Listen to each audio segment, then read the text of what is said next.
आलयम् करुणालयम् नमामि भगवत्पादम् श्रीवल्लभम् लोकवल्लभम्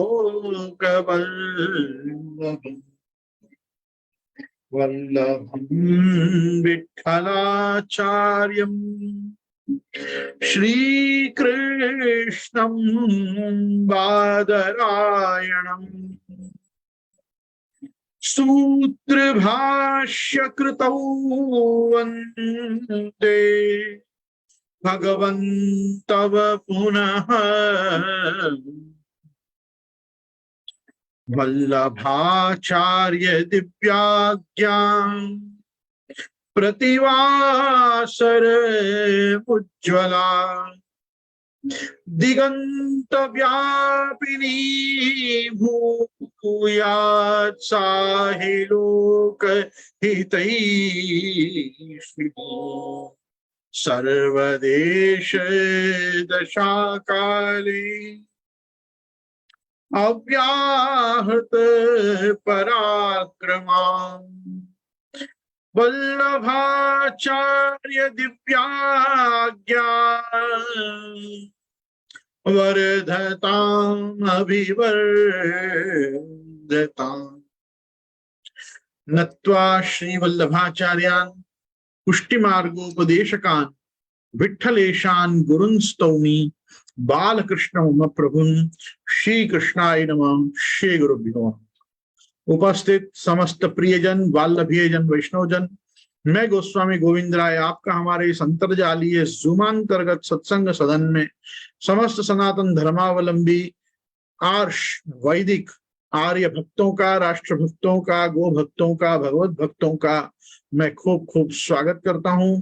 आप सभी लोगों के पधारने से मेरी सत्संग सभा और उज्ज्वलता को प्राप्त होती है। विशेष रूप से फेसबुक लाइव एवं यूट्यूब के माध्यम से हमारे साथ जुड़े हुए आप सभी वैश्विक वैष्णवों का यहाँ पे विशेष स्वागत है।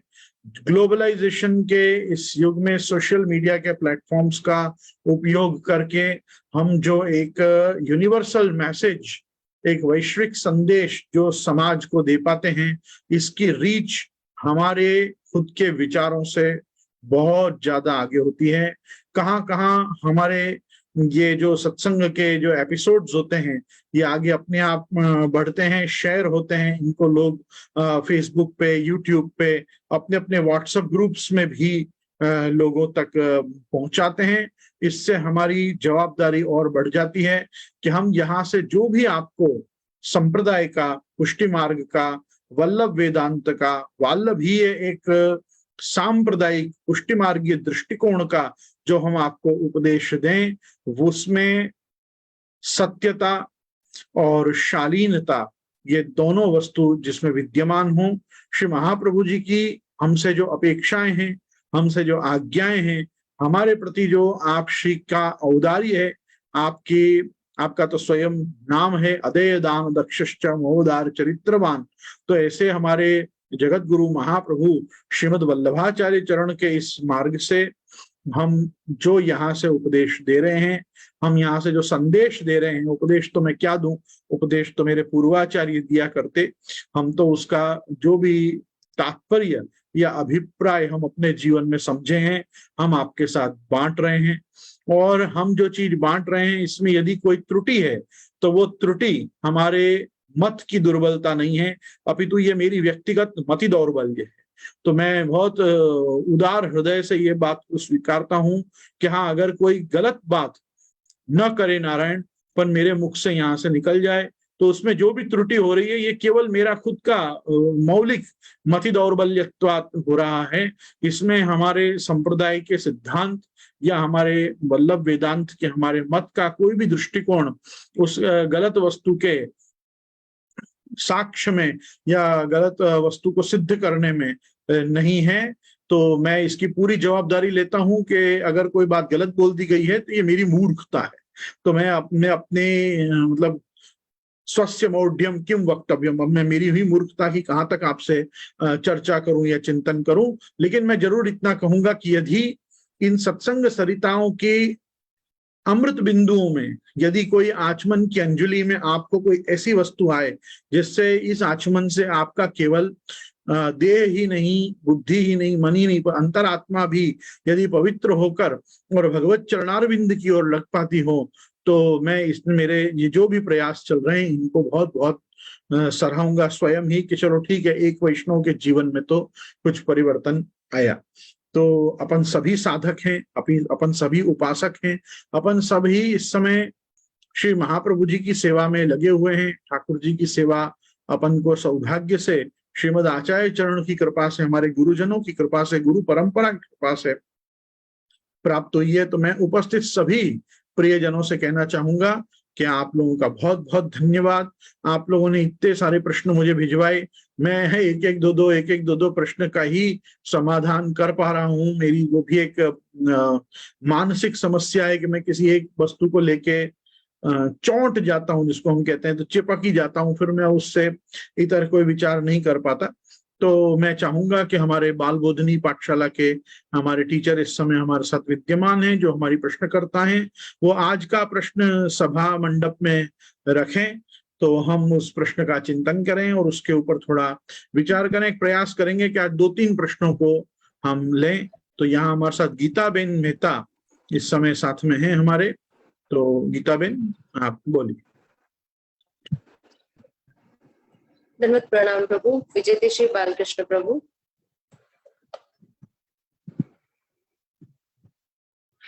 प्रभु आवाज आ रही है ना मेरी? हाँ हाँ डियर, आ रही। यद्यपि आपके वहां पे साइन दिखा रहा है कि आप नहीं बोल रहे हैं, पर फिर भी आप बोल रहे हैं, चमत्कार है। हाँ बोलिए। प्रभु, अपना जो प्रश्नोत्तरी का क्रम है उसमें हम चौथे प्रश्न पर पहुंचे हैं। तो जो चौथा प्रश्न है वो उन्होंने सिर्फ नाम दिया है, कहाँ से है ये नहीं लिखा। दंडवत प्रणाम। माय क्वेश्चन, श्राद्ध का पुष्टि मार्ग में प्रकार क्या है? हमें किस तरीके से घर पे करना चाहिए? कृपया मार्गदर्शन कीजिए।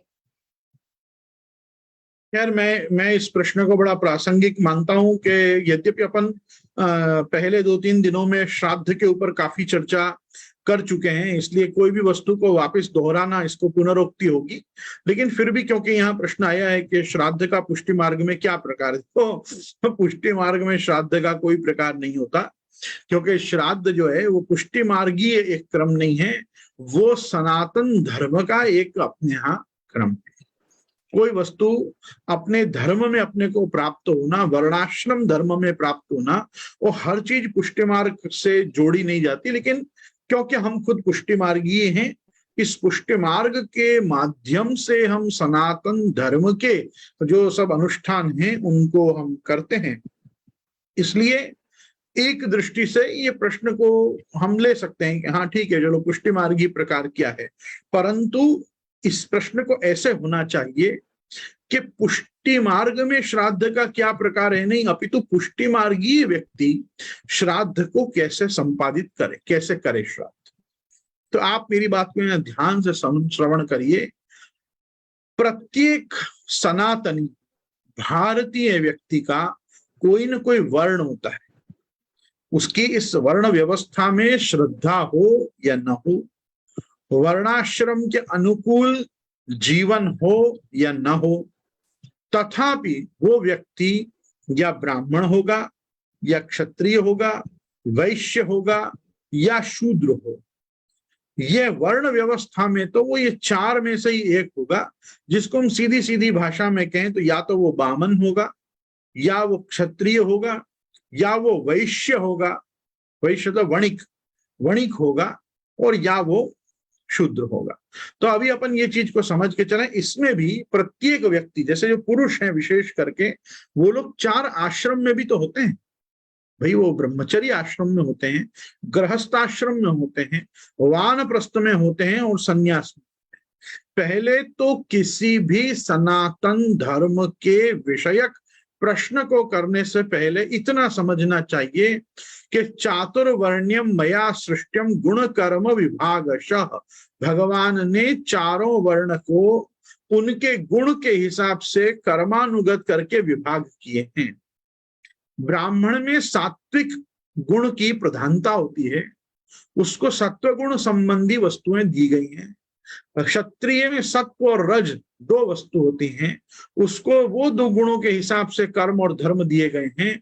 वैश्य में रज और तम की प्रधानता होती है, उसमें उसके हिसाब के उनको कर्मोपदेश भगवान ने किए हैं। और शूद्र में तमोगुण की प्रधानता होती है, उनको उन्होंने उस प्रकार, ये गुण कर्म विभाग में गुण इसी प्रकार से देखे जाते हैं। पहली वस्तु तो ये समझ। दूसरी चीज कि अगर आप ब्राह्मण हैं, अगर आप क्षत्रिय हैं, अगर आप वैश्य हैं, तो हर व्यक्ति की उसकी जानकारी में हो ना हो, उसकी अपनी एक कुल परंपरा होती है, उसकी अपनी कुल पद्धति होती है। एक प्रकार के उसको आज तो ब्राह्मणों को विचारों को नहीं पता हमारी वेद कौन से, हमारी शाखा कौन सी, हमारा गोत्र कौन सा, हमारा प्रवर कौन सा, हमारे सूत्राचार्य कौन है, ये सब चीजों की जानकारी आज तो ब्राह्मणों को भी बहुत करके नहीं होती। लेकिन चलो ठीक है, और बहुत से लोग ऐसे होते हैं कि जो भले क्षत्रिय या वैश्य वर्ण में होते हैं, लेकिन उनको उनका गोत्र पता होता है।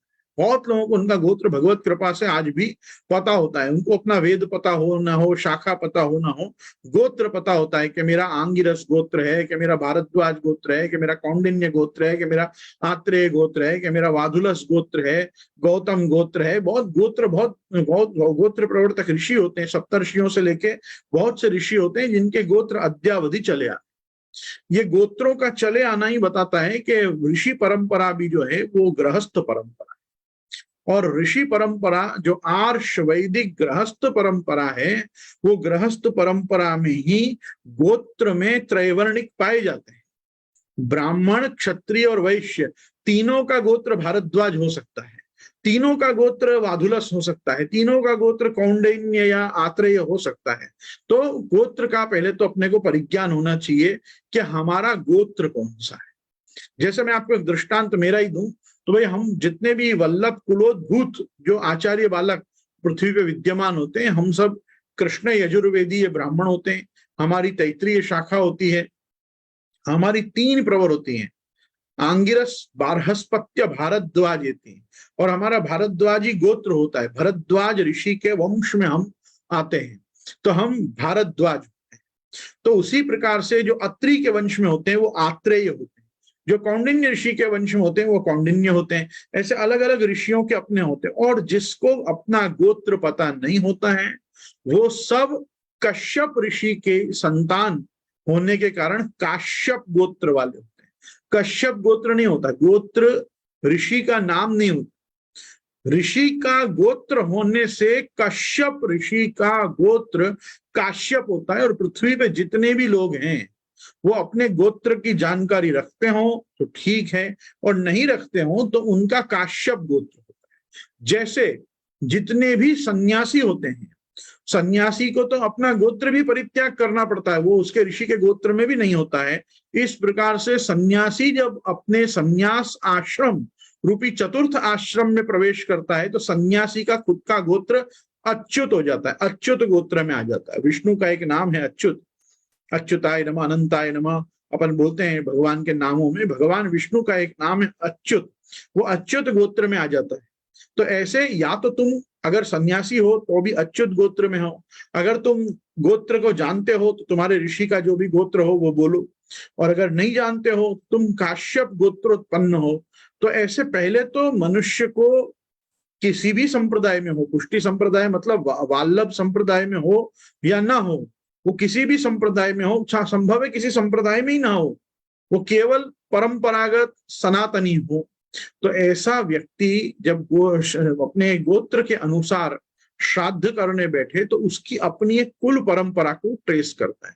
कुल परंपरा से मतलब होता है हमको कम से कम हमारे पिता, पितामह और प्रपितामह इतनों की जानकारी हर व्यक्ति को होनी चाहिए कि हमारे पिता कौन है, हमारे पितामह कौन है, प्रपितामह कौन है, प्रपितामह के पिता हमारे परमेष्टि पितामह कौन है।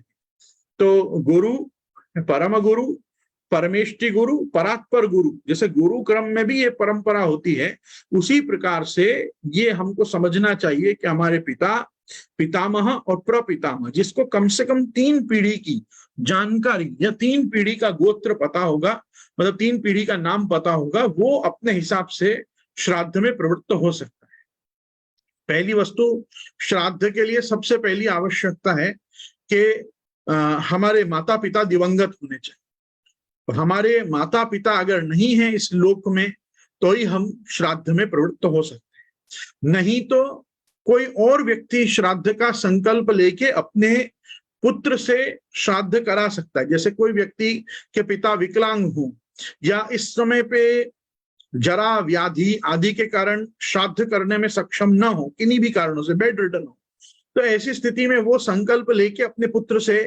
कूर्छ द्वारा उनका स्पर्श करते हुए उनसे श्राद्ध करा सकते हैं। तो हम किसी को श्राद्ध के लिए नियुक्त कर सकते हैं। श्राद्ध का संकल्प हम करके, और भाई ये नाम गोत्र का या ये मेरे संबंध का व्यक्ति मेरे पिता का श्राद्ध कर रहा है, ऐसा संकल्प करा के और हम किसी के द्वारा श्राद्ध को संपादित करा सकते हैं। लेकिन श्राद्ध अवश्यमेव करनी है, श्राद्ध करना ही चाहिए। केवल श्राद्ध पक्ष में ही नहीं, श्राद्ध पक्ष में तो इसलिए करना चाहिए क्योंकि इस पार्वण श्राद्ध में तो हमारे पिता, पितामह और प्रपितामह तीनों हमारा श्राद्ध लेने पीढ़ी के आते हैं। धूरी लोचन आदि हमारे विश्व देवा आते हैं, तो ये विश्व देवा आके हमारे समस्त पितरों को, अर्यमा आदि लोक में जो हमारे पितर विराज रहे हैं, उनको ये हमारा दिया हुआ जो कव्य है, ये स्वधा के उच्चारण से, ये स्वधा पितृभ्यो बोलने से ये कव्य का, और जैसे हव्य को अग्नि नारायण जैसे पधरा के आप हव्य वाहन होके आपके भविष्य को तत्त देवता तक पहुंचाते हैं, वैसे अग्नि नारायण भी, और अग्नि नारायण से इतर जल संबंधी जो वरुण आदि देवता हैं, ये हमारे पितरों को दिया हुआ जल तर्पण, पिंडोदक, ये पिंड और ओदक मतलब जल, और ये सब चीज आप ले जाके और अपने पितरों को देते हैं। तो ये जो अर्यमा आदि पितर होते हैं, ये विश्वदेवा के रूप में, और विश्वदेवा स्वयं आपके पिता, पितामह, प्रपितामह, उसी प्रकार से माता, माता की सास और उनकी सास, इस प्रकार से तीन पीढ़ी, मतलब माता, दादी और परदादी, ये इन प्रकार से आके और इन दिनों में हमारा दिया हुआ पिंडोदक ग्रहण करते हैं। अब एक वस्तु समझिए, जब कोई गंगा स्वरूप स्त्री हरिशरण को प्राप्त होती है, अर्थात कोई विधवा का मरण होता है, तो उनके पीछे ब्राह्मण ही जिमाया जाता है। उनके पीछे स्त्री बामनी को, ब्राह्मणी को भोजन कराना आवश्यक नहीं होता है, न किया जाता। ब्राह्मणी की आवश्यकता तब पड़ती है जब कोई स्त्री सौभाग्य से सुहागन भगवत धाम को प्राप्त हुई हो, हरिशरण हुई हो, और हरिशरण होने के समय यदि वो सुहागन गई हो, तो उनके पीछे जिस ब्राह्मणी को भोजन कराया जाता है उसको एवाती भोज कहते हैं, उसको एवातन जिमाना कहते हैं, कि एक एवातन बुलाई जाती है, और एवातन मतलब एक सुहागन ब्राह्मण स्त्री, वो आके उनके लिए भोजन करती है, जैसे हम ब्राह्मण भोजन कराते हैं। बाकी पुरुष और विधवा स्त्री इस रूप में यदि हमारे माता पिता हों, तो उनके लिए पीछे केवल एक व्यक्ति पे 2 ब्राह्मणों को ही भोजन मैक्सिमम कराना चाहिए, क्योंकि श्रीमद् भागवत का सिद्धांत है न तु श्राद्धम प्रविस्तरेत। जिस समय पे वर्ण और आश्रम धर्म का उपदेश युधिष्ठिर राजा को नारद जी 7वें स्कंद में आप करते हैं, प्रहलाद चरित्र के बाद, त्रिपुरासुर वध के बाद, जब नारद जी युधिष्ठिर राजा को वर्णाश्रम धर्म का उपदेश करते हैं, उसमें आप श्राद्ध का निरूपण करते हुए नारद जी युधिष्ठिर जी को आज्ञा करते हैं, राजन न तो श्राद्धम प्रविस्तरे, श्राद्ध करना चाहिए, पर श्राद्ध के लिए बहुत धूमधाम नहीं करनी चाहिए, श्राद्ध को बहुत बढ़ाना नहीं चाहिए। जितने संक्षिप्त में, जितने शॉर्ट में आप श्राद्ध कर सको, वैसे आपको श्राद्ध करना चाहिए। इसलिए एक व्यक्ति के पीछे 2 ब्राह्मण का ही मैक्सिमम भोजन कराया जाता है। ऐसे अगर हम जितनों का श्राद्ध करें, उस क्रम से ब्राह्मणों की संख्या बढ़ाई जाती है। तो अपने अपने गोत्र, अपने अपने वर्ण, अपनी अपनी कुल परंपरा के अनुसार सुपेद वस्त्र पहनकर, स्वच्छ होके, नित्य का अपना देवार्चन करके, क्योंकि वेद के अनुशासन वाक्यों में आज्ञा मिलती है, देव पितृ कार्याभ्याम न प्रमदितव्यम। पहले देव कार्य बताया गया है, फिर पितृ कार्य बताया गया। तो देव कार्य मतलब अपने घर में अपने ठाकुर जी की सेवा करके, आज के सेवा क्रम को पहुंच के, प्रभु को अनोसर अथवा प्रभु को पौढ़ा के, जो अपने यहाँ का जो भी आपके घर का सेवा प्रकार हो, उसके बाद भगवत प्रसादी सकड़ी भोग के भगवत प्रसाद से पाक श्राद्ध को संपादित करना चाहिए। हमारे वल्लभ कुल में बारंबार पाक श्राद्ध नहीं होता है, कुछ विशेष कारण होता है, या 12वां होता है, या वर्षी होती है जिसको सांवत्सरिक मतलब वर्षी श्राद्ध कहते हैं, जिसको हमारे उत्तम षोडशी कहते हैं। एक मलिन षोडशी होती है, एक मध्यम षोडशी होती है, उत्तम षोडशी होती है। तो ये जब उत्तम षोडशी होती है तब होता है, द्वादशा के दिन 12वें दिन पाक श्राद्ध होता है पिंड संयोजन के समय पे, पिंड संयोजन के बाद तो बहुत समय पे। बाकी हमारे यहाँ हिरण्य श्राद्ध होता है, लेकिन हर कृष्ण यजुर्वेद के कुछ शाखाओं को ही हिरण्य श्राद्ध का अधिकार है, बाकी सबको विधिवत पाक श्राद्ध करना चाहिए। तो जब पाक श्राद्ध का जिनको जो प्रकार प्राप्त है, उनको अपने पितरुओं को भी, घर आए पितरों को भी भगवत प्रसादी द्रव्य से, भगवत प्रसादी निर्माल्य तो मैं शब्द प्रयोग नहीं करूंगा, अपन जो भगवत प्रसादी माला, भगवत प्रसादी तुलसी, भगवत प्रसादी चंदन, गोबर, गौमूत्र आदि सब लेकर, और पाक श्राद्ध में जो श्राद्ध की रसोई है वो भी भगवत प्रसादी रसोई से, और आपको श्राद्ध संपादित करना है। क्योंकि जो पितर हम वैष्णवों के घर पधारते हैं, वो पितृलोक में पितर अवस्था में पितृत्व को प्राप्त होने के बाद भी वैष्णवत्व से उनके वो गौण नहीं होते, उनका वैष्णवत्व यथावत रहता है। आपको स्मरण होगा कि अपने यहाँ पुष्टि मार्गीय लोगों का जब दाह संस्कार होता है तो उनके कंठी को वड़ा करके उनके ही छाती पर रख दिया जाता है। मतलब दो प्रकार के भावना होती है उसमें, कि जब हम कंठी के साथ दाह कर रहे हैं तो मतलब ये कि हम वैष्णव चिन्ह को वैष्णव से अलग नहीं कर रहे। ये तो मूढ़ जन जीते जी ऐसे दुर्भागी बिल्कुल पापी लोग होते हैं कि जो जीते जी कंठी का परित्याग कर दें। बाकी तो ऐसे बहुत से मतलब परंपरागत पुण्यात्माओं को हमने देखा है कि जब उनका दाह संस्कार होता है तो उनकी कंठी को वड़ा करके उनके वक्षस्थल पे रख दिया जाता है, उनके छाती पे, इस भावना से कि नहीं कंठी बिना ये आदमी कैसे जाएगा। और दूसरा, कंठी को मत जलाओ, मतलब कंठी के साथ इसको मत जलाओ। भगवत प्रसादी कंठी तो पूज्य है, अहोभाव युक्त है, नाम निवेदन, आत्म निवेदन को रिप्रेजेंट करती है, तो उनके साथ भी नहीं करना है। और उनके साथ इसलिए करना है क्योंकि तुलसी काष्ठ की भी सूखी हुई शाखाओं को और उनके झाड़ को, तुलसी जी के झाड़ को रख के भी काष्ठ दाह के समय दाह संस्कार संपादित किया जाता है। वो क्यों किया जाता है? क्योंकि वैष्णव जो है, वैष्णव की व्रतात्मा को बहुत शांति मिलती है जब तुलसी काष्ठ के मतलब छोटे छोटे सूखे पौधों के साथ उसका दाह संस्कार होता है। तो काष्ठ रूपा तुलसी काष्ठजा माला होने कारण काष्ठ रूप से और तुलसी की कंठी का आदर भी बना रहे, इसलिए कंठी को बड़ी करके और उसके यहाँ छाती पे रख दिया जाता है। कंठी के साथ ही हम इस लोक से, इस नश्वर देह को जो हम पहले ही छोड़ चुके हैं, उसको भस्मीभूत भी हम करते हैं, तो हम कंठी को अपने से अलग नहीं करते। इसीलिए इति सर्वेषु कालेषु न त्याज्या कंठमालिका क्षणार्धम तद विहीनोपि विष्णुद्रोही न संशया। ये तो विष्णुद्रोही पापात्मा ततो लोका महामूढ़ा विष्णु भक्ति विवर्जिता निश्चयम नादि गच्छन्तिर पुनर्नारायणो हरि। ऐसे तो विष्णु भक्ति से विवर्जित मूढ़ पापी दुष्टात्मा जन ही होते हैं कि जो जानकारी पूर्वक के हम कंठी और ब्रह्म संबंध लिए हुए हैं फिर भी नहीं कंठी पहनते हैं। ऐसे तो दुरात्माओं की तो कोई उत्तम गति हो वो मुझे तो लगता ही नहीं, उनकी अधोगति होनी ही चाहिए। क्योंकि ये मैं नहीं कह रहा हूं, ये मेरी कोई उनके प्रति घृणा नहीं बोल रही है। न धारयन्ति ये मालाम हेतु कहा पाप बुद्धया नरका न निवर्तन्ते दग्धास्ते कोपाग्नि न हरे। ये वैष्णव आगम का वचन।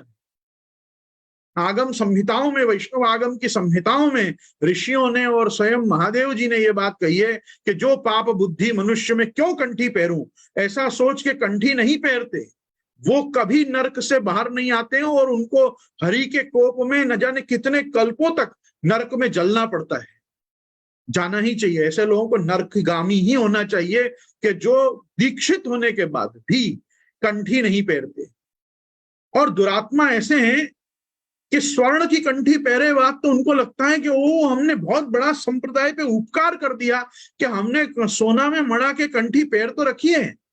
अरे आपके क्या वो दास धर्म को, दास बोध को रिप्रेजेंट कर रही है क्या?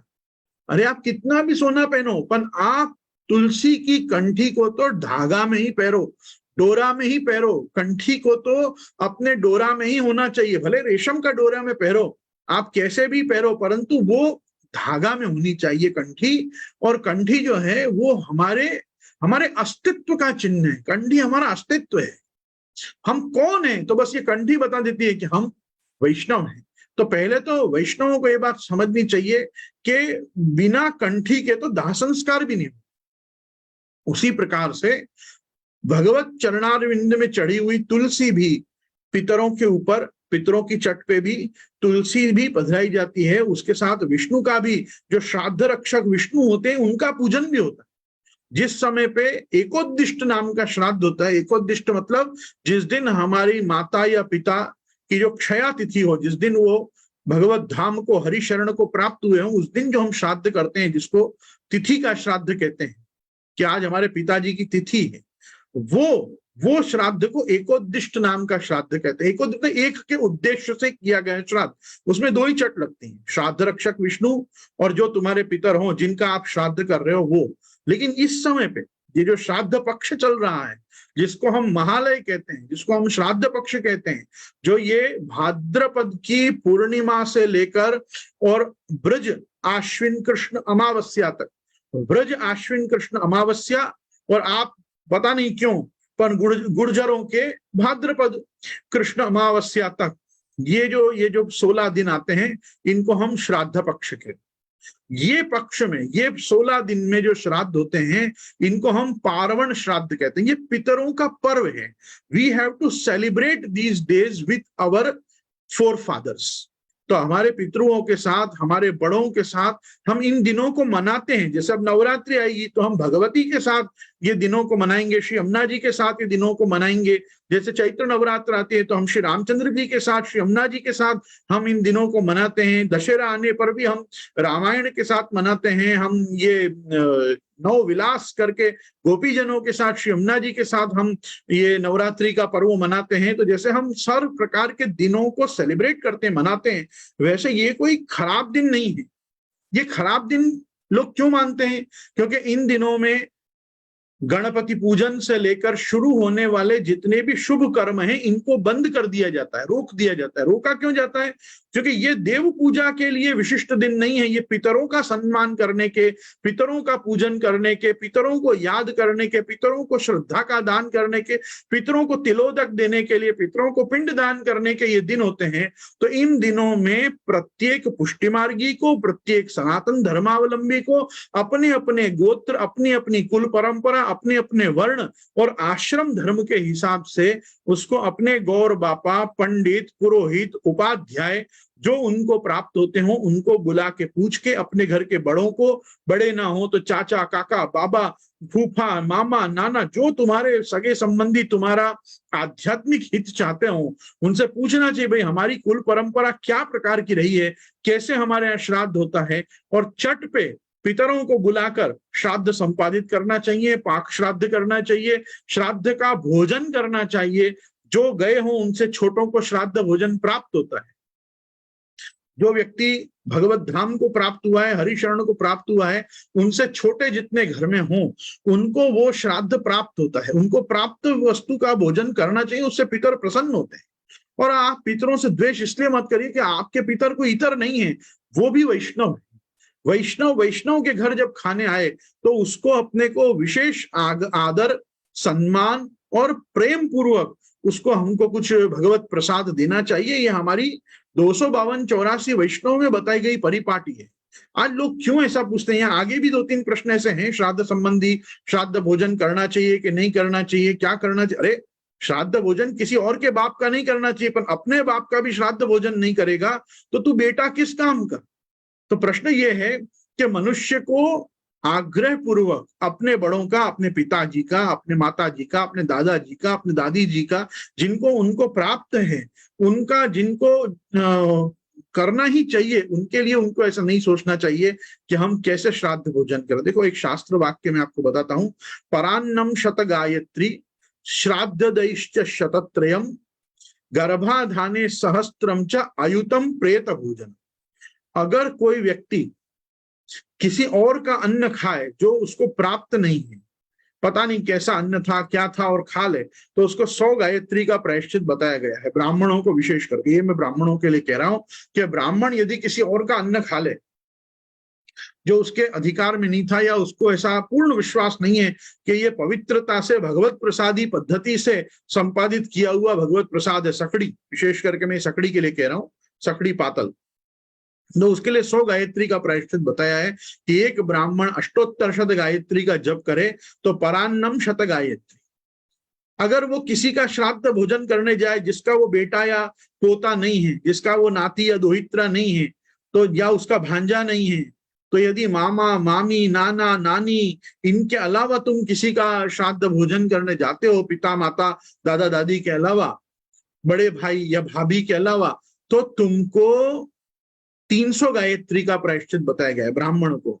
श्राद्ध दैश्च शतत्रयम, 300 गायत्री मतलब कम से कम 3 माला गायत्री की करोगे, तब जाके जो तुम जो जाके खा के आए हो ना दूसरे के घर में, आपको याद होगा। इसी कारण से प्राचीन काल के ब्राह्मण श्राद्ध के दिनों में भी और श्राद्ध के दिन भी, मतलब क्षया तिथि पे भी और ये श्राद्ध पक्ष में भी, आप लोगों के पास से सीधा सामग्री लेके जाते, सीधा का दान किया जाता। सीधा में विशेष करके 5 चीजें दी जाती हैं: दाल, चावल, आटा, घी, हल्दी और नमक। ये इतनी चीजें एक साथ। कुछ लोग शक्कर और गुड़ भी दान करते हैं, भले करो, आनंद से करो, बिना गुड़ और शक्कर के तो क्या हो। खीर पूड़ी बनाने के लिए कुछ लोग दूध और शक्कर और पूड़ी बनाने का सब साहित्य भी ब्राह्मणों को देते थे। तो कहने का मतलब ये प्रकार से सीधा सामग्री किसी ब्राह्मण को बुला के एक दिन का, एक परिवार का या एक समय के भोजन का सीधा सामग्री भी देना श्राद्ध भोजन कराने के ही बराबर है। हर ब्राह्मण हर जगह जाके पहले नहीं मुंह मारता था। अरे कौन वैश्य के घर में, कौन क्षत्रिय के घर में कैसी रसोई है, ऐठा जूठा पात्र का विवेक है कि नहीं, हाथ धोने तक का उस घर में विवेक है कि नहीं। आज आप देखते होंगे पूरा समाज पूरे दिन ऐसे मुंह में कुछ ना कुछ करता रहता है, जूठन हाथ बार बार धोते नहीं। चाय कॉफी कप से कोई जल या दूध या कुछ भी पीने के बाद हाथ धोने की कोई परंपरा या विवेक तो पुष्टि मार्गियों में भी अब गौण प्राय ही है, लुप्त प्राय ही हो गई है। तो ऐसी स्थिति में आज अपने पास पवित्रता या अपवित्रता का कोई मापदंड रहा है क्या?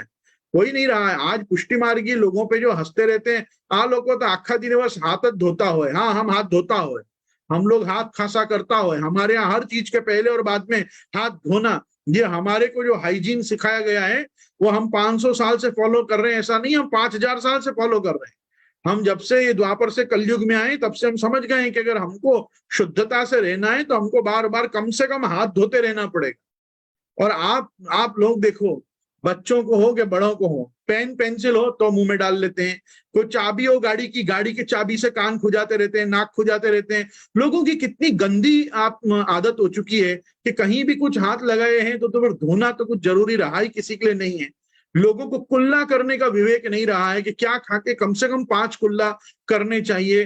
कोई वस्तु खाने के बाद कुछ ना कुछ मुखवास लेने के बाद ही हमारा मुख पवित्र माना जाता है। सकड़ी नहीं रखना चाहिए मुख को, सकड़ी मुख से किसी और को छुओ तो उसके हाथ की सकड़ी हमने खाई ऐसा माना जाता है, इत्यादि। ऐसे बहुत सारे धर्मशास्त्र संबंधी, संप्रदाय संबंधी विवेक अपने यहाँ रहे हैं कि जिसके कारण पहले जो अच्छे ब्राह्मण, सच्चे ब्राह्मण ब्राह्मणत्व का रक्षण करने में विश्वास करते थे, वो आप लोगों के यहाँ आके जब देखो तब कहीं भी बैठ के भोजन नहीं कर लेते थे। वो आपसे कहते थे आप हमको सीधा सामग्री दे दो, हम वो सीधा अनाज ले जाकर अपने यहाँ रसोई करेंगे, अपने इष्ट को भोग धरेंगे और फिर तुम्हारे पितर के नाम गोत्र का उच्चारण करके उनकी श्राद्ध निमित्त ये भोजन हम करेंगे। तो जैसे आज आप गोग्रास निकालते हो, वैसे पहले गोग्रास के बाद ब्राह्मणों की तैयारी नहीं की जाती थी। ब्राह्मण पहले ब्राह्मणों के ही खाते थे। गोत्र वाले एक गोत्र सगोत्री क्या खाते थे, एक जात वाले एक जात वाले क्या खाते थे, एक वेद एक शाखा एक प्रवर वाले उन क्या खाते थे। और इसका सबसे बड़ा प्रमाण आप लोगों की अद्यावधि जाति की वाड़ियां हैं। भाई ये वणिक का समाज है, ये क्षत्रियों का समाज है, ये पटेल समाज है, ये ब्राह्मण समाज है, ये समाज है, वो समाज, ये सब वाड़ियां क्यों होती थी? क्योंकि पहले एक समाज के हाथ का ही खाता था। और एक समाज के लिए खुद रसोई करता था, और उसकी रसोई में वो पूरा समाज खाता था, और वो पूरा समाज ही परोसता था। पूरा समाज ही पहले जाके साग भाजी संवारने से लेकर, आटा गूंदने से लेकर, हर चीज को उबालने से लेकर, भोजन बनाने से लेकर, भोजन परोसने से लेकर, और बाद में पूरा वो स्थान और वाड़ी मार्जन करने तक वो समाज रुकता था। इसलिए समाज जुड़ा रहता था, बंधा रहता था, क्योंकि वो एक दूसरे की जूठन भी नहीं खाते थे, परंतु कम से कम एक दूसरे का हाथ का खाते थे, एक दूसरे का बना हुआ खाते थे। आज किसी समाज में क्यों एकता नहीं है? समाज का हर वर्ग का आदमी एक दूसरे की टांग खींचने में क्यों लगा हुआ है? क्योंकि दूसरे समाज का आदमी आके आपको खाना खिला के जाता है। वो कौन सी जाति का, कौन से धर्म का, कौन से वर्ण का, कौन से विवेक का, कौन से वर्ग का व्यक्ति है, आपको तो वो भी पता नहीं होता। जिसको हम कहते हैं केटरिंग वाला, वो केटरिंग वाला आता है, केटरिंग वाला बनाता है। केटरिंग वाले को आप पूछ भी नहीं सकते हो कि तो यवन है, म्लेच्छ है, भारतीय है, अभारतीय है, सनातनी है, असनातनी है, तो वैदिक है, अवैदिक है, नास्तिक है, आस्तिक है, सबके हाथ का तो खा रहे हो। तुम्हारी कौन सी जात? अब कोई की कोई जात पात वास्तव में रही नहीं है। इसलिए भी ये प्रश्न सही है कि पुष्टि मार्गी व्यक्ति को श्राद्ध कैसा करना चाहिए, क्योंकि वो किसी जात का तो रहा नहीं। अरे कोई डोमिनोज में और पिज्जा हट में खाने वाले की कोई जात होती है क्या? मैकडोनाल्ड्स में खाने वाले की, होटल में खाने वाले की कोई जात होती है? कोई जात नहीं होती। तुम किसी जात के ही नहीं रहे हो। तुम तो किसके हाथ का नहीं खा रहे हो? कहाँ खड़े होके नहीं खा रहे हो? स्टेशन पे खा रहे हो, प्लेन पे खा रहे हो, एयरपोर्ट पे खा रहे हो। ये तो तुम ठीक है कि पानी में नहीं जा रहे हो तो पानी में भी खा रहे हो, जाके क्रूज पे भी खा रहे हो। तो तुम तो कहीं के नहीं रहे। तुम्हारी कौन सी जाति पाति? अब कोई जात पात है नहीं। वास्तव में तो ये है कि अब एक इंसान है और दो ही प्रकार की जात है, एक अमीर आदमी, एक गरीब आदमी। ये अमीर और गरीब के अलावा तीसरी तो कोई जात ही नहीं रहती। अमीर अमीरों के साथ बैठे हैं, गरीब गरीबों के साथ बैठते हैं, मिडिल क्लास वालों के साथ बैठते हैं। ये तीन क्लास वाले ही तीन वर्ण हैं। और ये तीन वर्ण में अब संप्रदाय के जो लोग हैं, चलो हम संप्रदाय की बात करें तो हाँ, पुष्टि मार्गी व्यक्ति को अपने घर में अपने बड़ों का श्राद्ध तो करना चाहिए ही। उस श्राद्ध में भगवत निवेदित, भगवत समर्पित जो पदार्थ आपके पास उपलब्ध हो उससे आपको श्राद्ध करना चाहिए। वही प्रसादी माला ठाकुर जी की पितर धर सकते हैं, तुलसी विश्व देवा या हम उनको श्राद्ध रक्षक विष्णु को चढ़ा सकते हैं। हम उसी चंदन से उनका, भगवत प्रसादी चंदन से उनका पूजन कर सकते हैं। वो पाक श्राद्ध में वो सब चीज धर के उनको भोग धर सकते हैं। ठाकुर जी के भगवत प्रसादी झाड़ी का जल अधिक मात्रा में विराजता हो तो उनसे आप तिलोदक भी दे सकते हैं। आप अपने बड़ों का पूजन अपने घर विराजते ठाकुर जी के प्रसादी द्रव्य से कर सकते हैं। पहली वस्तु तो ये करनी चाहिए।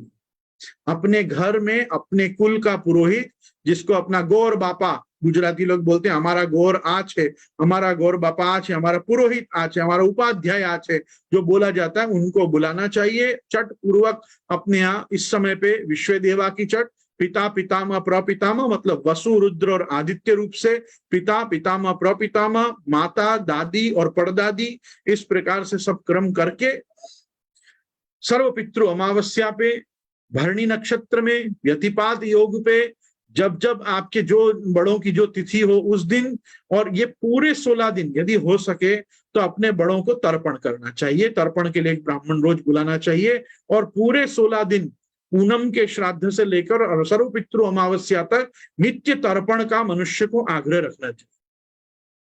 तो हमको श्राद्ध करना है। श्राद्ध में भगवत प्रसादी वस्तुओं से श्राद्ध करना है। ठाकुर जी को भी हम श्राद्ध की रसोई भोग धर सकते हैं।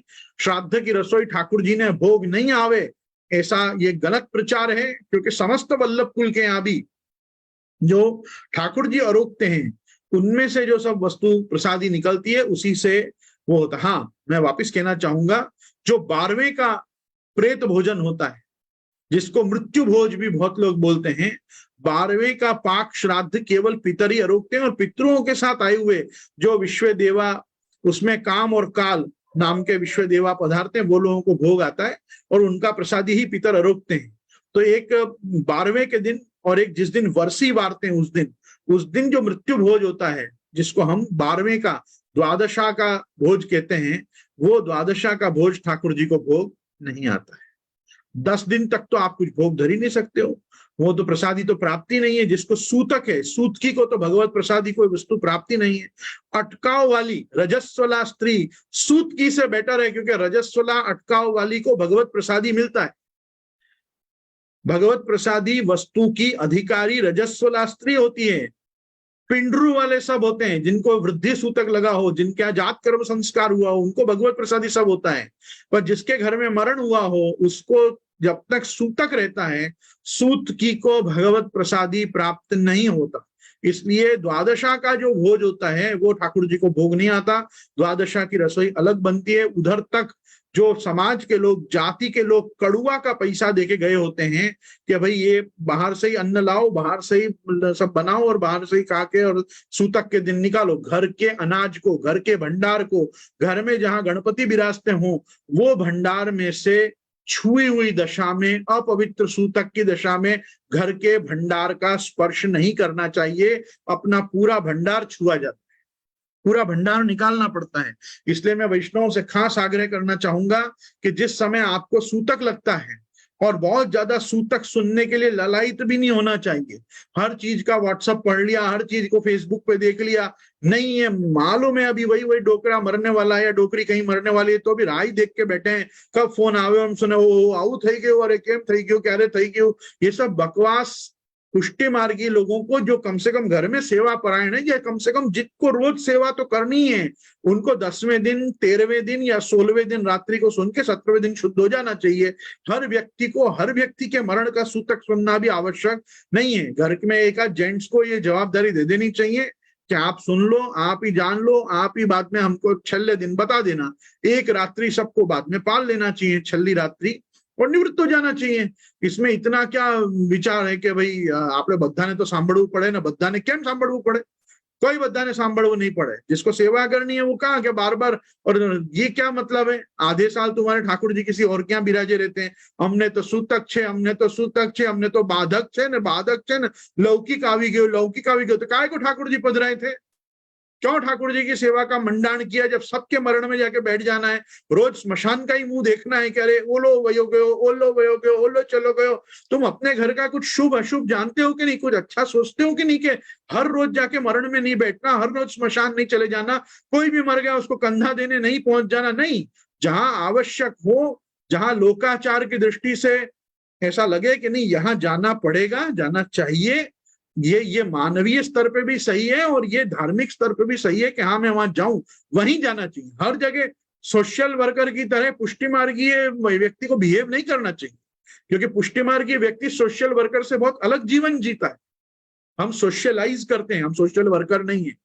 हम सोशल एनिमल जरूर हैं पर हम सोशल वर्कर नहीं है। ये सब काम उन लोगों के लिए छोड़ो जो रोटरी क्लब और लायंस क्लब में बैठे हैं, यहाँ फूकने पहुंच गए, वहां फूकने पहुंच गए। आपको कहीं नहीं जाना है, आपको अपने जाति धर्म का ही निर्वाह करना है।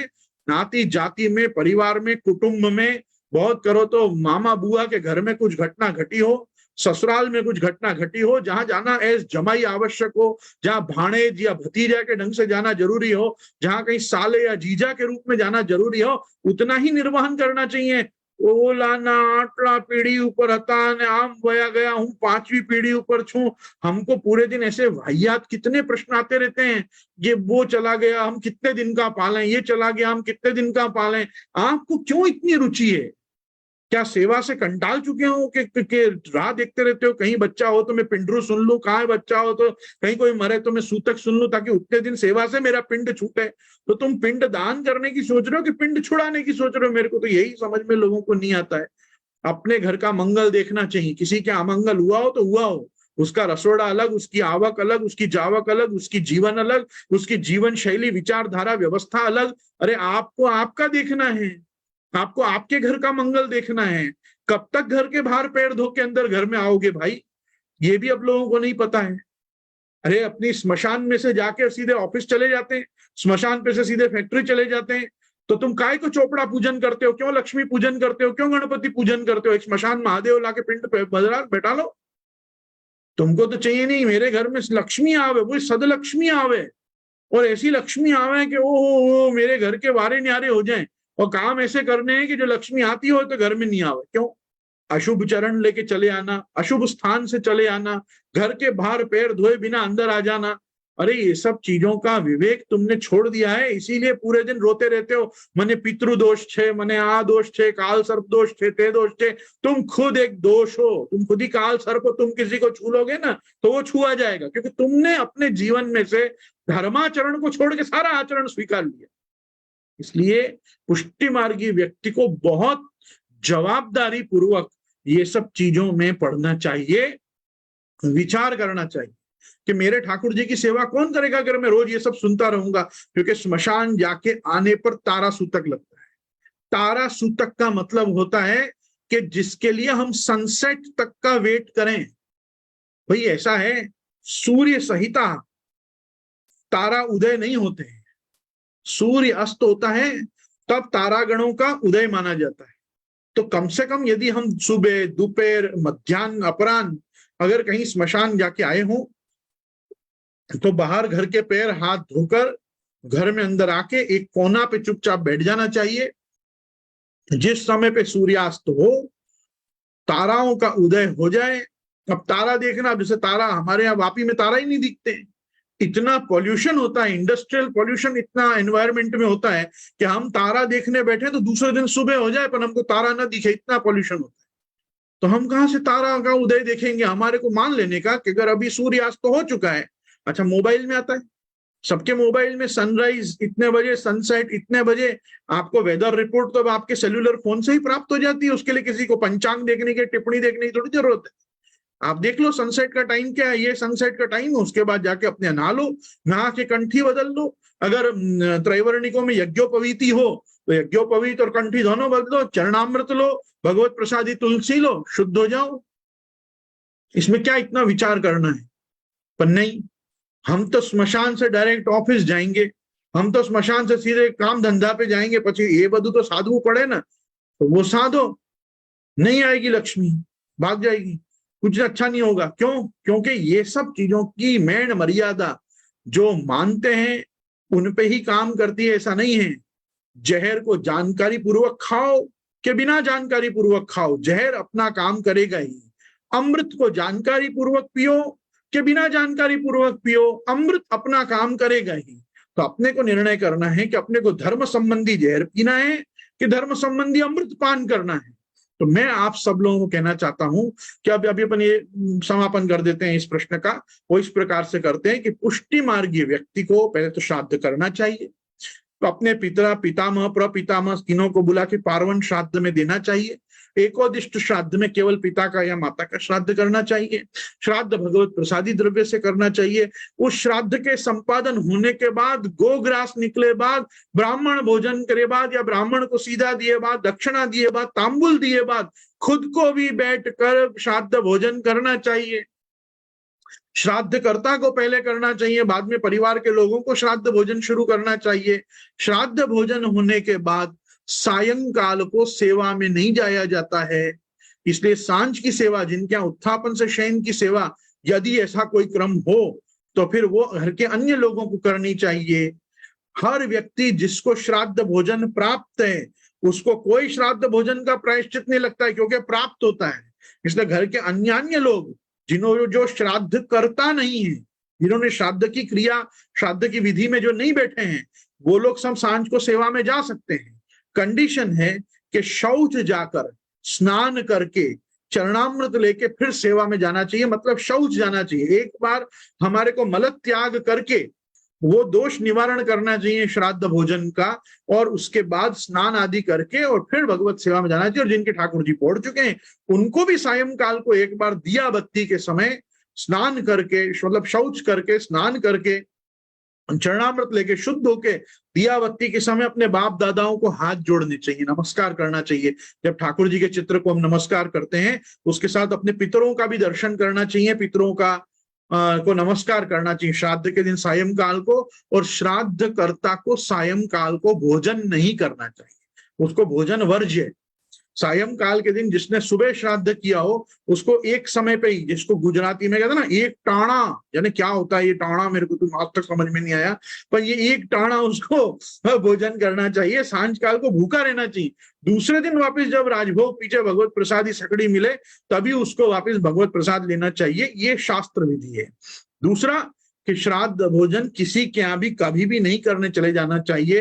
हो सके तो आज भी ब्राह्मणों को ये विवेक आपको रखना चाहिए। मैं उसका दो कारण बताऊं। एक कारण ये है कि आजकल के ब्राह्मण जो हैं वो 2-3 जगह खा के ही आते, और जो व्यक्ति भूखा ही नहीं, जिसको कोई क्षुधा शांति की अब आवश्यकता ही नहीं है, वो जबरदस्ती खा भी लेगा तो तुम्हारे पितरों का क्या उद्धार होगा। इससे बेटर है घर आए बुलाए ब्राह्मण को आप चावल, दाल, आटा और ये नमक हल्दी और हींग, नमक हल्दी और शक्कर और कुछ या गुड़ या जो भी आप दे सके वो उसको एक अपनी अपनी यथाशक्ति, यूं तो 5 धान्य 5 किलो देना चाहिए, परंतु नहीं भी तो आपको जो देना दे के दक्षिणा हाथ में अलग से हिरण्य दक्षिणा अलग रख के और उसको भगवत तांबुल कोई प्रकार का पान सुपारी उसको हाथ में देकर नमस्कार करके अपने पितरों का ध्यान करते हुए उसको नमस्कार करके उसको विदा कर देना चाहिए। उसके बाद अपने को अपने घर में जो बना हो वो बैठ के सब लोगों को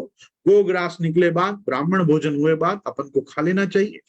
और इस प्रकार से पुष्टिमार्गी व्यक्ति को अपने घर में अवश्यमेव दोनों समय पे, क्षया तिथि पे और पार्वण, और अगर क्षया तिथि पे न कर सको तो भी कम से कम श्राद्ध पक्ष में तो हमको श्राद्ध करना ही चाहिए, क्योंकि इस समय पिता, पितामह, प्रपितामह, माता, दादी, परदादी ये सब हमसे लेने आते हैं। इनके साथ हमारे जितने भी पूज्य अन्य अन्य बड़े हैं, काका, काकी, चाचा, चाची, नाना, नानी, मामा, मामी, जितने लोग आपको ध्यान आते जाए, ससुराल में भी सास ससुर यदि दिवंगत हों, हरिशरण को प्राप्त हो गए हों, तो उन सबों को भी तर्पण आपको करना चाहिए।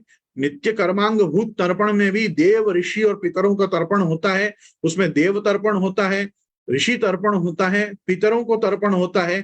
तो जैसे देव ऋषि का तर्पण होता है, वैसे विशेष करके ये 16 दिन में पितृ तर्पण अपने को प्रतिदिन करना चाहिए। ब्राह्मणों को गायत्री का अनुष्ठान करने के बाद गायत्री तर्पण की भी अपनी विधि और एक परंपरा है। गायत्री तर्पण भी करना चाहिए, उसमें समस्त वेदों को और वेद पुरुषों को तर्पण प्राप्त होता है।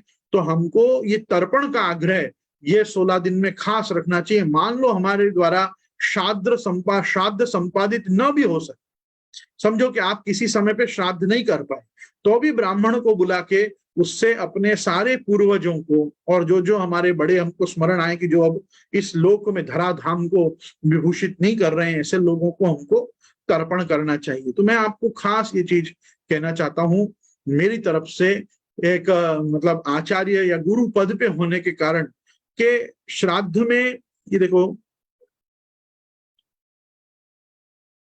एक प्रश्न हमारे को चलता हुआ आया इस समय वार्ता में कि यदि कोई व्यक्ति विदेश में रहता हो और वो ये प्रकार से श्राद्ध नहीं कर पाए तो उनको क्या करना चाहिए। तो मैं खास करके विदेशी लोगों के लिए भी ये बात कहना चाहूंगा कि विदेश में हम श्राद्ध क्यों नहीं कर सकते। विदेश में श्राद्ध नहीं कर पाने के 2-3 प्रधान कारण ये हो सकते हैं। हर व्यक्ति को विदेश में पंडित अवेलेबल ना हो, मतलब पुरोहित अवेलेबल ना हो, श्राद्ध विधि का ज्ञान ना हो, वहां पे ब्राह्मण भोजन के लिए ब्राह्मण अवेलेबल नहीं हो, वहां वेद लक्षणा भारतीय बिना क्रॉस ब्रीडिंग की हुई गाय प्राप्त न हो।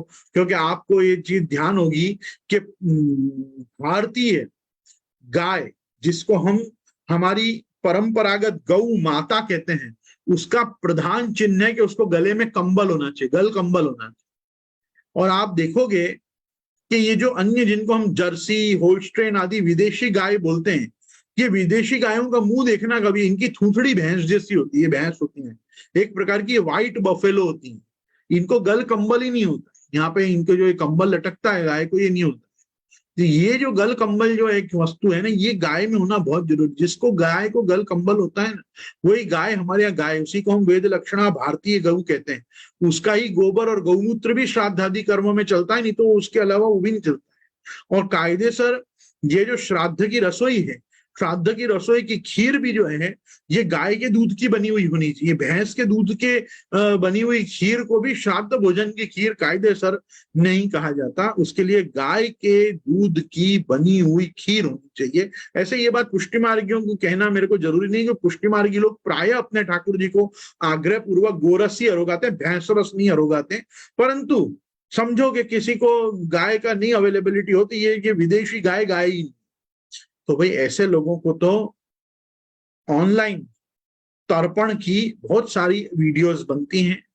ऑनलाइन वीडियोस को चला के वो जो पद्धति से बताएं वैसे अपने पिता पितामह प्रपितामह इन लोगों का नाम लेके तर्पण करना चाहिए। और एक वस्तु तो आप ग्रंथि बांध लीजिए कि कली काल में, कलयुग में धर्म के 4 चरणों में से एक ही चरण बचा है, दानम एकम कलौ युगे। कलयुग में केवल हर वस्तु के बिहाफ में आप दान कर सकते हो, आपको दान कर लेना चाहिए। मतलब आपको श्राद्ध की राशि अलग निकाल लेनी चाहिए, ब्राह्मण की राशि अलग निकाल लेनी चाहिए, गाय की राशि अलग निकाल लेनी चाहिए। ये आप मतलब डॉलर्स में भी कर सकते हैं, पाउंड्स में भी कर सकते हैं, रियाल में भी कर सकते हैं, दिनार में भी कर सकते हैं, दिरहम में भी कर सकते हैं। आपको जो करेंसी प्राप्त होती हो या इंडियन करेंसी में आप जो भी उसको उचित समझते हो, जिस दिन आपके बड़ों की तिथि हो उस दिन की आप गाय की राशि निकालिए, उस दिन की आप ब्राह्मणों को देने की कुछ एक दक्षिणा निकालिए, आप सीधा सामग्री निमित्त ब्राह्मण को कुछ देने के लिए राशि निकालिए। वो जिस दिन आप भारत आए या जो ढंग से भी मनी ट्रांसफर या जो भी आपकी पद्धति से आप यहाँ जिसको जानते हैं उसको आप भिजवा दीजिए। इस प्रकार से भी आप अपने विदेश में बैठे बैठे भी आप श्राद्ध कर सकते हैं, क्योंकि श्राद्ध की सबसे बड़ी, अच्छा दूसरा एक बहुत खास बात मैं कहूंगा, आपको जो विदेश में बैठ के श्राद्ध करना है, अब भाई ऑस्ट्रेलिया का टाइम जोन अलग ढंग का है, अमेरिका का टाइम जोन अलग ढंग का है, अपने यूरोपियन कंट्रीज का टाइम जोन अलग ढंग का है, इंडियन स्टैंडर्ड टाइम अलग ढंग का है। जितनी भी टिप्पणी, जितनी भी पंचांग, जितनी भी हमारे यहाँ की जो हमको समय का ज्ञान कराने वाली जो तालिकाएं छपती हैं या बनती हैं, हमको इंडियन स्टैंडर्ड टाइम के अनुसार भारत में आपके गांव में, आपके शहर में जिस समय पे जो तिथि पड़ती हो वो डेट पे, वो तिथि पे आपको उसके अनुसार वहां बैठे बैठे राशि निकाल, ना कि वहां के टाइम जोन के हिसाब से। मतलब मैं आपको सरल करके ये बात बताऊं कि जैसे भारत में आज द्वादशी है, भारत में अगर आज द्वादशी और किसी के पिता का श्राद्ध द्वादशी पे आता है, तो जिस दिन भारत में द्वादशी, अब संभव है कि वो उसके यहाँ द्वादशी अमेरिका में कल आएगी। भाई आज तो भारत में है, अब कल अमेरिका के वो ग्लोब घूमेगा, तब उसके यहाँ डेट चेंज होगी, जो तिथि चेंज होगी, तो जब तिथि चेंज होगी उसके यहाँ द्वादशी आएगी, तो उसको उसकी द्वादशी पे श्राद्ध नहीं करना है। भारत में जिस समय पे, क्योंकि ये जितना भी धर्म हम कर रहे हैं ना, ये ब्रह्मावर्तैक देशे आर्यावर्तांतर्गत जम्बू द्वीपे भरतवर्षे भरतखंडे आर्यावर्तांतर्गत ये सब चीजें हैं। ये आर्यावर्त को छोड़ के, जम्बू द्वीप को छोड़ के, भारतवर्ष को छोड़ के, भरतखंड को छोड़ के आप किसी भी अन्य खंड में यदि बैठे हैं सृष्टि के, तो वहां पे किया हुआ धर्म आपके इस लोक में आपको तो सदाचार के रूप में, सत्कर्म के रूप में प्राप्त होगा, पर आपके पितरों को प्राप्त नहीं होगा। आपके पितरों को तो प्राप्त तभी होगा जब आप भारतीय परंपरा से, भारतीय टाइम जोन, भारतीय डेट एंड मिति के हिसाब से, तिथि के हिसाब से आप अपने क्रम को वर्कआउट करेंगे। तो इसलिए अपनी नाथ द्वारा की टिप्पणी, अपने यहाँ का पंचांग, आप लोगों की उत्सव मंगल आपको अपने हाथ में रखने की वहां फॉरेन कंट्रीज में, और फॉरेन कंट्रीज में देखने का कि इंडिया में हमारे बाप की तिथि कौन से दिन आ रही है, वो डेट पे आपके यहाँ वो डेट न भी आई हो तो आपको उस दिन, मतलब day before the day of तिथि, आपको वहां पे वो गाय की राशि, ब्राह्मण की राशि, सीधा सामग्री की राशि, ये सब निकालनी है। और अब तो हर जगह पे वहां पे भी टेम्पल्स हैं, हवेलियां हैं, ब्राह्मण्स अवेलेबल हैं, थोड़ा सर्च करो तो ऐसा कुछ भी नहीं है कि अब ग्लोबली ये सब चीज अनअवेलेबल हो। और नहीं तो आपके यहाँ जो भी लोग उपस्थित हों आप मनी ट्रांसफर कर दीजिए, दानम एकम कलौ युगे। इस समय ये यहाँ पे वहां बैठे बैठे भी यहाँ दान करोगे तो भी आपका बहुत कार्य सध जाएगा। तो बस इसी के साथ मैं अपना आज का सत्र पूरा करता हूं। कल महादान एकादशी है, हम साथ में ये हमारे क्रम को भी आगे बढ़ाएंगे, थोड़ा कुछ महादान के विषय में भी, दान लीला के विषय में भी हम थोड़ी चर्चा करेंगे। दान क्या होता है, महादान क्या होता है, दान के दिन क्या होते हैं, इनके ऊपर भी हम थोड़ा प्रकाश करेंगे। एक आध प्रश्न भी हम जरूर लेंगे। परसों ज्येष्ठ प्रभुचरण श्री गोपीनाथ जी का उत्सव है, हम परसों भी ये हमारी धर्म सभा हम यही करेंगे, ऑनलाइन सभा। हम श्री गोपीनाथ जी के विषय में, साधन दीपिका विषय में, साधन दीपिका में वर्णाश्रम धर्म या श्राद्ध आदि कर्म या ये सब चीजों के बारे में श्री गोपीनाथ प्रभुचरण हमको क्या आज्ञा कर रहे हैं। तो महाप्रभु जी के ज्येष्ठ पुत्र गोपीनाथ प्रभुचरण का उत्सव द्वादशी को है, कल महादान एकादशी है। मैं और आप रोज अभी मिलने वाले हैं कोट की आरती तक, अर्थात हम नवरात्रि, और नवरात्रि में हम कोई भी एक विषय लेंगे कि जो हम 5 से 7 सायं करेंगे, क्योंकि रात्रि को सब जन व्यस्त होते हैं, नवरात्रि में गरबा डांडिया में लग जाते हैं, इसलिए हम तब किसी को हैरान नहीं करेंगे। हम सायंकाल में 5 to 7 हम फेसबुक लाइव के माध्यम से कोई ना कोई सत्संग सत्र अवश्य यहाँ भक्ति सेतु के पुनीत प्रांगण में पाठशाला में हम कोई एक विषय का चिंतन सत्संग करेंगे। तब तक कोट की आरती तक में और आप अबाध गति से नित्य मिल सकें वैसा हम प्रयास करेंगे। कल मेरे खुद के यहाँ श्री वल्लभ कुल पधारे थे, तो मैं थोड़ा उनके साथ व्यस्त था, और वो खुद इतनी अपनी व्यस्तता से पधारने के समय से थोड़ा लेट होते चले गए कि फिर मैं अगर उनके साथ बैठता तो मैं आपके साथ नहीं बैठ पाता, अगर मैं आपके साथ बैठता तो मैं उनके साथ नहीं बैठ पाता। तो इसलिए कल मुझे व्याख्यान को एक दिन और रोकना पड़ा, और मुझे बहुत खेद है कि मैं एक दिन छोड़ एक दिन ही आपके साथ इन दिनों बैठ पा रहा हूं। लेकिन कल से मैं प्रयास करूंगा कि हम अमावस्या तक, सर्व पितृ अमावस्या तक नित्य आपके साथ सायंकाल में यहाँ बैठे 9 से 10। दृढ़ई न चरणन केरो भरोसो, दृढ़ई न चरणन केरो, श्री वल्लभ नख चंद्र छटा बिन, सब युग माझ अंधेरो भरोसो, साधन और नहीं या कली में, जासो हो य निवेरो, सूर्य कहाँ कहे द्विविध आंधरो, बिना मोल को चेरो भरोसो, दृढ़ई न चरणन केरो भरोसो। श्री गोवर्धन नाथ की जय, श्याम सुंदर श्री यमुने महारानी की जय, श्री वल्लभाधीश की जय, श्री गुसाई जी परम दयाल की जय, आज के आनंद की।